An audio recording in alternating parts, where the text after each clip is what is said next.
Hello दोस्तों। आज हम लोग यूपी ट्रिपल एस सी पेट का प्रैक्टिस सेट नंबर 3 हल करेंगे, जो घटना चक्र प्रकाशन का है। इससे पहले हमने 2 प्रैक्टिस सेट हल करा दिया है। अगर आप देखना चाहते हैं तो हमारे चैनल के प्लेलिस्ट में जाकर के देख सकते हैं। चलिए प्रश्न देखते हैं। पहला प्रश्न है, बिंदुसार किसका पुत्र था? तो इसका सही जवाब होगा, बिंदुसार किसका पुत्र था? तो ये आपको बताना है। 4 ऑप्शन दिए गए हैं, इनमें से बताइए कौन सा सही है। तो इसमें ये सही है, सी नंबर।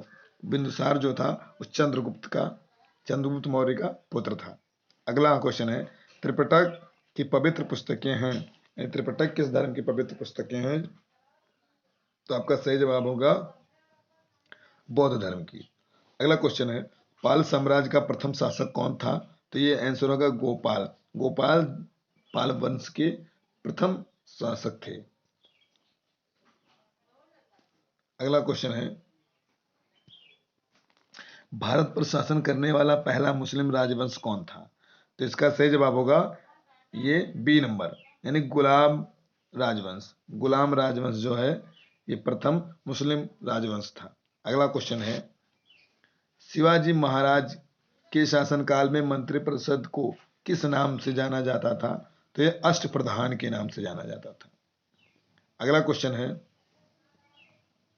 प्रार्थना समाज के संस्थापक निम्नलिखित में से कौन थे? तो ये थे आत्माराम पांडुरंग।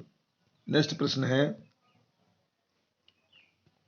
काकोरी षड्यंत्र मामला किस वर्ष में हुआ? तो सही जवाब होगा 1925 में। 1925 में हुआ था। अगला प्रश्न है, सुभाष चंद्र बोस निम्नलिखित में से किस पार्टी की स्थापना की थी? सुभाष चंद्र बोस ने किस पार्टी की स्थापना की थी? तो वो फॉरवर्ड ब्लॉक की स्थापना की थी। नेक्स्ट क्वेश्चन है, वह कौन सा अधिनियम था जिसने भारत में सत्ता ब्रिटिश ईस्ट इंडिया कंपनी में ब्रिटिश क्राउन में स्थानांतरित की थी? तो इसका सही जवाब होगा ए, भारत सरकार अधिनियम 1858। अगला प्रश्न है, स्वराज पार्टी के निर्माण में मोतीलाल नेहरू के साथ निम्नलिखित में से किसकी प्रमुख भूमिका थी? तो सही जवाब इसका होगा चित्तरंजन दास की प्रमुख भूमिका थी। अगला प्रश्न है, भारत में सर्वाधिक जैव विविधता पाई जाती है, कहां पर पाई जाती है? शांत घाटी में। नेक्स्ट प्रश्न है, कहां पर भागीरथी और अलकनंदा मिलकर गंगा बन जाती हैं? तो देवप्रयाग में बनती हैं। नेक्स्ट क्वेश्चन है, कौन सा ग्रह सबसे ज्यादा चमकीला है? तो ये कौन सा ग्रह है? शुक्र ग्रह जो है ये सबसे ज्यादा चमकीला ग्रह है। अगला है, दुनिया की सबसे बड़ी ताजे पानी का झील है, तो कौन सा है? यह है लेक सुपीरियर झील। अगला है, दक्षिण भारत की सबसे ऊंची चोटी कौन सी है? तो ये कौन सा? अनायमुडी है। अगला क्वेश्चन है, हिंदू रेट ऑफ ग्रोथ शब्द किसने प्रस्तावित किया है? तो ये किसने किया था? तो ये आपका सही जवाब होगा राज कृष्णा ने। अगला प्रश्न है,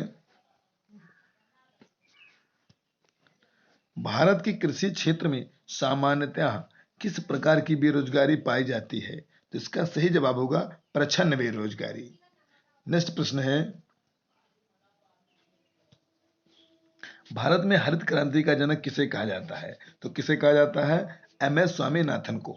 नेक्स्ट प्रश्न है, श्वेत क्रांति का संबंध किससे है? तो ये किससे है? दूध से है। अगला प्रश्न है, वित्तीय वर्ष 2022-23 में राजकोषीय घाटे का अनुमान क्या है? तो इसका है ऑप्शन नंबर डी सही है, जीडीपी का 6.4%। अगला है, संविधान के 73वें संशोधन द्वारा पंचायतों को निर्दिष्ट किए जाने वाले कार्य निम्नलिखित में से वर्णित हैं। तो इसका सही जवाब होगा ए, यानी 11वीं सूची में वर्णित है। अगला प्रश्न है, यदि सरकार राज्यसभा में पराजित हो जाता है तो क्या होता है? ये जो 3 ऑप्शन दिए गए हैं इनमें से कोई नहीं होता है। अगला प्रश्न है,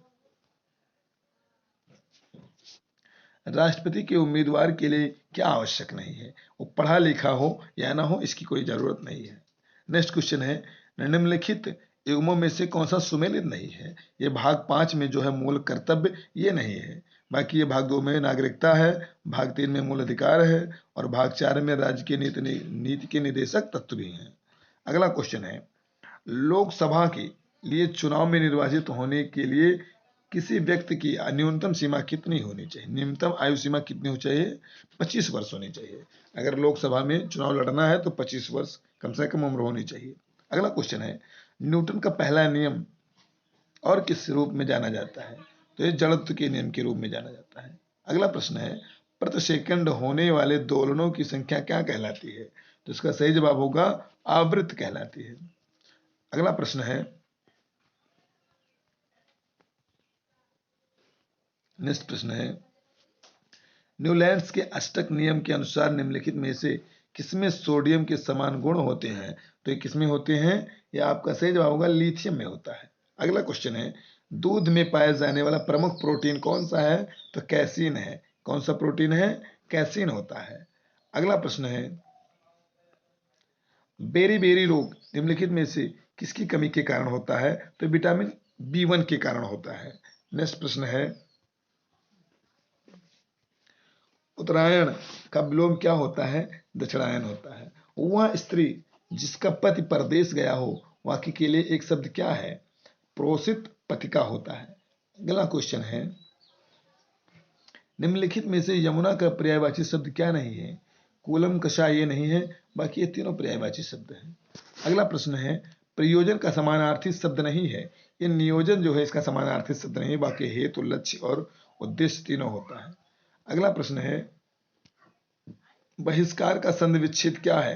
तो बहिष्कार का संधि विच्छेद बहि प्लस कार ये होता है। नेक्स्ट प्रश्न है, जुलाई 2022 में संपन्न टेनिस की ग्रैंड स्लैम प्रतियोगिता विंबलडन 2022 के पुरुष एकल का खिताब किसने जीता है? तो ये आपका सही जवाब होगा नोवाक जोकोविच। अगला प्रश्न है, किस भारतीय प्रौद्योगिकी संस्थान IIT के शोधकर्ताओं द्वारा कैंसर का पता लगाने हेतु PIVOT नामक एक कृत्रिम बुद्धिमत्ता आधारित उपकरण विकसित किया है? तो किसने किया है? IIT मद्रास ने किया है। अगला प्रश्न है, जम्मू और कश्मीर में रतेल जल विद्युत परियोजना का निर्माण किस नदी पर किया गया है? तो इसका सही जवाब होगा चिनाब नदी पर हुआ है। अगला प्रश्न है, जुलाई 2022 में किस भारतीय अर्थशास्त्री को अंतर्राष्ट्रीय मुद्रा कोष IMF के पूर्व मुख्य अर्थशास्त्रियों की दीवार में शामिल किया गया है? तो इसका करेक्ट जवाब होगा गीता गोपीनाथन को। नेक्स्ट प्रश्न है, अप्रैल 2022 में भारत के पहले 99.999% शुद्ध हरित हाइड्रोजन पायलट संयंत्र की शुरुआत कहाँ की गई है? तो इसका सही जवाब होगा, ये कहाँ किया गया है? जोरहाट में किया गया है। अगला प्रश्न है, जुलाई 2022 में किसे पीयूष गोयल के स्थान पर G20 के लिए भारत पर नया शेरपा चुना गया है? तो इसका सही जवाब होगा डी, अमिताभ कांत को चुना गया है। अगला प्रश्न है, मई 2022 में जारी विश्व प्रेस स्वतंत्रता सूचकांक 2022 में भारत किस स्थान पर है? तो इसका सही जवाब होगा बी नंबर, 150वें स्थान पर है। अगला प्रश्न है, 3 मार्च 2022 को क्वाड नेताओं के वर्चुअल शिखर सम्मेलन का आयोजन संपन्न हुआ है। क्वाड समूह में कौन सा देश शामिल नहीं है? तो इसका सही जवाब होगा न्यूजीलैंड शामिल नहीं है, बाकी संयुक्त राज्य अमेरिका भी है, जापान भी है, भारत भी है। अगला क्वेश्चन, मई 2022 में भारत में बंगाल की खाड़ी में चक्रवात असानी निर्मित हुआ है। इस चक्रवात का नाम असानी किस देश ने रखा है? तो इसका सही जवाब होगा, ये किसने रखा है? श्रीलंका ने रखा है। श्रीलंका ने इसका रखा है नाम। अगला प्रश्न है, मार्च 2022 में ताल ज्वालामुखी में विस्फोट हुआ है। यह ज्वालामुखी किस देश में स्थित है? इसका करेक्ट जवाब होगा सी नंबर, फिलीपींस में हुआ है, फिलीपींस में स्थित है। अगला प्रश्न है, निम्नलिखित में से कौन सा भारत का शास्त्रीय नृत्य नहीं है? तो ये आपको बताना है, भांगड़ा जो है ये शास्त्रीय नृत्य नहीं है, बाकी कथकली, ओडिसी और मोहिनीअट्टम में तीनों है। अगला क्वेश्चन है, क्षेत्रफल की दृष्टि से भारत का सबसे बड़ा राज्य कौन सा है? तो क्षेत्रफल की दृष्टि से देखना है तो यह कौन सा है? मध्य प्रदेश है। अगला प्रश्न है, विवेकानंद रॉक मेमोरियल भारत के किस राज्य में स्थित है? तो इसका करेक्ट जवाब होगा, ये कहां पर स्थित है? तमिलनाडु में। अगला क्वेश्चन है विक्रम साराभाई अंतरिक्ष केंद्र कहाँ स्थित है? तो ये बताना है आपको, ये तिरुवनंतपुरम में स्थित है। अगला है, देखिए सही मिलान करिए है। सूची 1 का सूची 2 से मिलान कीजिए एवं नीचे दिए गए कोड का इस्तेमाल करके सही उत्तर दीजिए। पहला है सूची 1 और सूची 2 लिखा हुआ है। इधर है आजम अली खान, अली हुसैन, हरिप्रसाद चौरसिया और अल्लाह रखा। इधर है बांसुरी, सरोद, तबला, शहनाई। तो इसमें से कौन सा सही है बताना है आपको। इसमें आपका सी सही है, यानी आजम अमजद अली खान जो हैं वो किससे संबंधित हैं? अमजद अली खान 2 नंबर सरोद से संबंधित हैं। और उसके बाद में बी नंबर में है जो चौथा है, अली हुसैन जो है शहनाई से संबंधित है। और हरिप्रसाद चौरसिया जो है ये बांसुरी से संबंधित है। और अल्लाह रखा जो है ये तबला से संबंधित है। अगला प्रश्न, इंडोनेशिया की मुद्रा कौन है? तो इसको आपको बताना रुपया। अगला क्वेश्चन है मई 2022 में इंटरनेशनल बुकर प्राइज 2022 किसने जीता है? तो इसका सही जवाब है गीतांजलि श्री ने। अगला प्रश्न है मई 2022 में संपन्न यूईएफए चैंपियंस लीग 2021-22 का खिताब किस फुटबॉल क्लब ने जीता है? तो इसका सही जवाब होगा रियल मैड्रिड। अगला प्रश्न है जून 2022 में अबू धाबी में आयोजित 22वें अंतर्राष्ट्रीय भारतीय फिल्म अकादमी पुरस्कार वितरण समारोह में किस फिल्म को सर्वश्रेष्ठ फिल्म का पुरस्कार प्रदान किया गया है? तो इसका सही जवाब होगा सी नंबर, यानी शेरशाह को। अगला प्रश्न है प्रतिवर्ष विश्व खाद्य सुरक्षा दिवस कब मनाया जाता है? तो इसका सही जवाब होगा 7 जून को विश्व खाद्य दिवस मनाया जाता है। चलिए एक पैराग्राफ है, इस पैराग्राफ को आप लोग पढ़ लीजिए, उसके बाद में इसका जवाब देते हैं। पढ़ लिया होगा, चलिए इसको देखते हैं। ठीक है, अगर आप लोग नहीं पढ़े हैं तो वीडियो को रोक करके थोड़ा पढ़ लीजिएगा, उसके बाद जवाब दीजिएगा। चलिए प्रश्न देखते हैं। उन उद्योगों को लघु उद्योग कहा जाता है। अब इसमें किसको लघु उद्योग कहा जाता है? तो यानी जो कम साधनों में शुरू किए जा सके। अगला प्रश्न है मशीनीकरण से तात्पर्य है। मशीनीकरण का मतलब क्या है? तो आपको बताना है मशीनों का अधिकाधिक उपयोग। अगला प्रश्न है लघु उद्योगों को प्रश्रय देने से संदर्भ में गांधी जी का क्या धारणा थी? तो गांधी जी की क्या धारणा थी ये आपको बताना है। इसका सही होगा लोगों को आर्थिक रूप से आत्मनिर्भर बनाया जा सके। अगला प्रश्न है भारत जैसे देश के लिए लघु उद्योग धंधों का महत्व क्यों बढ़ जाता है?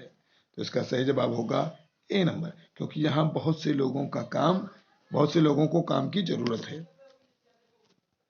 अगला क्वेश्चन है गद्यांश के अनुसार प्रत्यय शब्द का भाव क्या है? सही जवाब होगा ए संरक्षण देना। अगला पैराग्राफ देखते हैं, इस पैराग्राफ को आप लोग पढ़ लीजिए, ये थोड़ा लंबा पैराग्राफ को पढ़ लीजिए, उसके बाद में बताइए प्रश्न बताना है। चलिए प्रश्न बताते हैं, आप लोगों ने पढ़ लिया होगा शायद।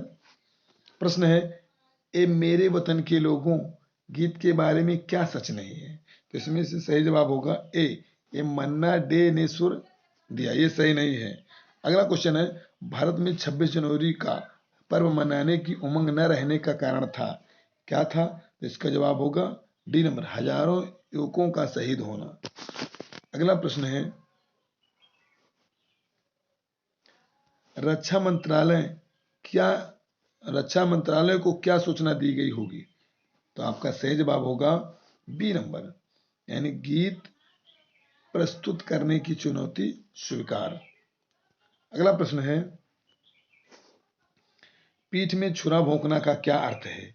पीठ में छुरा भोंकने का अर्थ होता है विश्वासघात करना। अगला प्रश्न है जानी मानी फिल्म हस्तियों को बुलाने का निर्णय क्यों लिया गया है? तो इसका सही जवाब होगा भीड़ जुटाने के लिए। चलिए ये वीडियो यहीं खत्म होता है और अगले वीडियो में हम फिर आप लोगों से मिलेंगे अगले प्रैक्टिस सेट के साथ। तब तक के लिए धन्यवाद।